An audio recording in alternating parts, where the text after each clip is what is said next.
तो hello everyone, welcome back to my channel. दोस्तों, आज हम लोग जो है देखने वाले हैं क्लास 12 का जो बायोलॉजी के जो है 5 महत्वपूर्ण प्रश्न जो कि आपकी एग्जाम के लिए बहुत ही ज़्यादा इंपॉर्टेंट है। ठीक है, प्रश्न और उनके उत्तर भी देखेंगे। ठीक है, देखिए सबसे पहला प्रश्न क्या बोला गया है कि मेंडल ने अपने प्रयोगों के लिए मटर के पौधे को ही क्यों चुना। ठीक है, इसका जो है आंसर आपको देना है।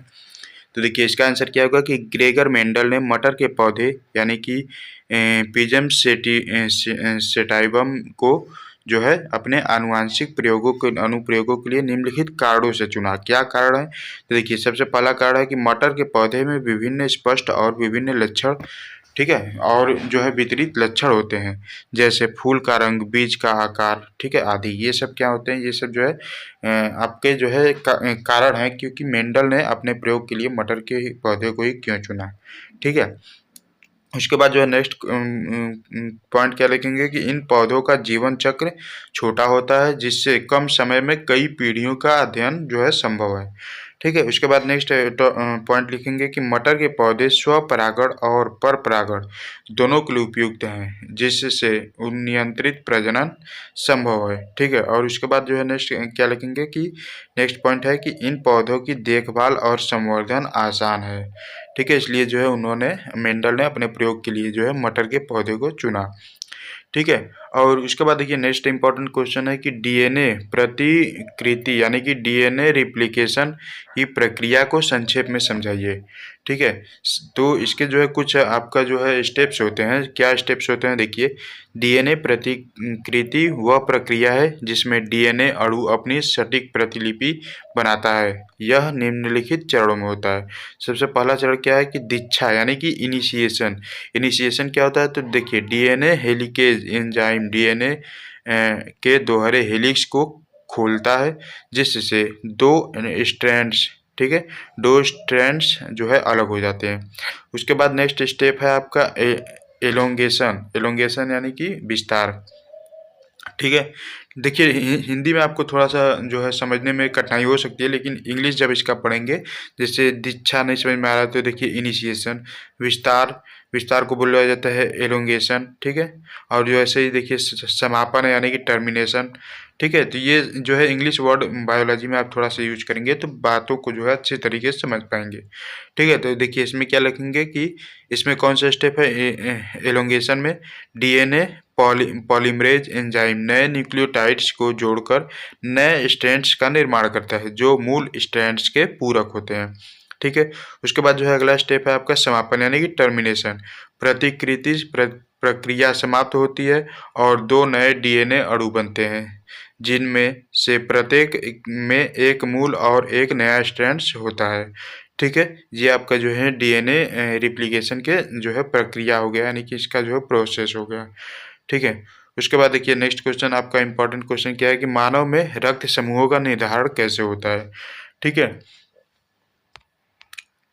तो देखिए रक्त समूह का निर्माण जो मानव में होता है वो कैसे होता है? तो देखिए इसके उत्तर में क्या लिखेंगे कि मानव में रक्त समूहों का निर्धारण एबीओ और आरएच प्रणाली के आधार पर होता है। ठीक है, इस क्वेश्चन का आंसर कैसे लिखेंगे? सबसे पहला है एबीओ प्रणाली। यह प्रणाली ए बी और ए बी और ओ रक्त समूहों को परिभाषित करती है, जो लाल रक्त कोशिकाओं की सतह पर उपस्थित एंटीजन यानी कि ए और बी के आधार पर निर्धारित होते हैं। ठीक है, उसके बाद जो है एक आता है आपका आरएच प्रणाली। आरएच प्रणाली क्या है? तो यह जो है यह प्रणाली रक्त में आरएच फैक्टर की उपस्थिति यानी कि प्लस की उपस्थिति और जो है माइनस की अनुपस्थिति को दर्शाती है। ठीक है, इस प्रकार किसी व्यक्ति का रक्त समूह जैसे ए प्लस बी माइनस आदि निर्धारित होता है।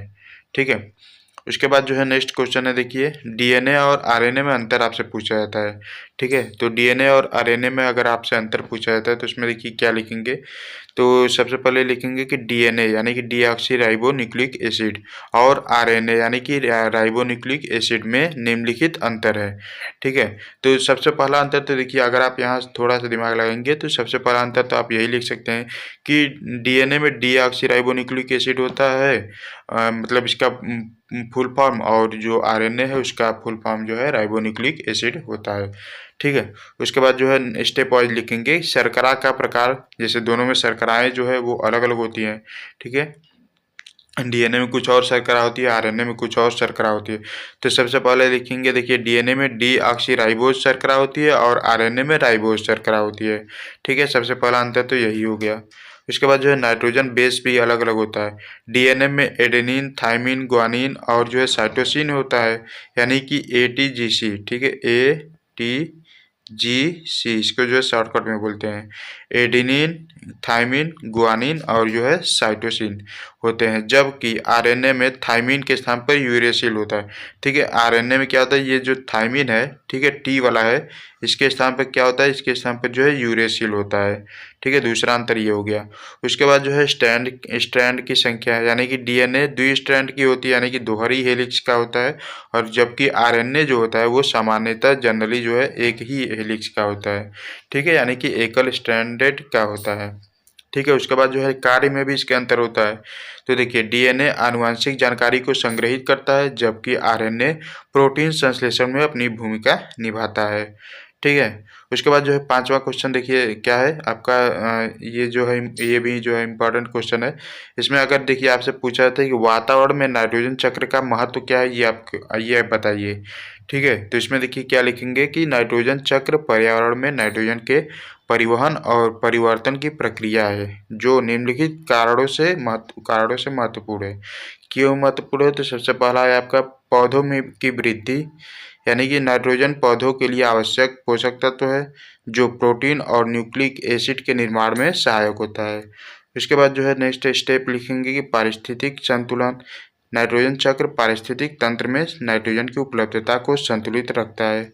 ठीक है, उसके बाद नेक्स्ट स्टेप लिखेंगे कि मृदा की उर्वरता में भी ये जो है आपका इम्पोर्टेंट होता है। क्या होता है, तो देखिए नाइट्रोजन चक्र मृदा की उर्वरता को बनाए रखता है, जिससे कृषि उत्पादन में वृद्धि होती है। ठीक है, तो ये सब जो है इम्पोर्टेंट क्वेश्चन है आपके लिए क्लास 12 के बायोलॉजी के लिए। ठीक है, तो आई होप कि आपको ये वीडियो पसंद आएगा। प्लीज़ वीडियो को लाइक कीजिएगा, अपने दोस्तों के साथ भी शेयर कीजिएगा, और अगर आप चैनल पर पहली बार आए चैनल को सब्सक्राइब करके बेल आइकन को प्रेस कर लीजिए। ठीक है, ऐसे ही इंपॉर्टेंट वीडियो आपको मिलती रहेंगी। किसी भी सब्जेक्ट का कोई भी क्वेश्चन हो, कोई भी टॉपिक हो, या फिर कोई भी इम्पोर्टेंट क्वेश्चन आंसर हो, तो आप हमें कमेंट कीजिए। आपका जो प्रॉब्लम है वो यहाँ पर सॉल्व कर दिया जाएगा। ठीक है।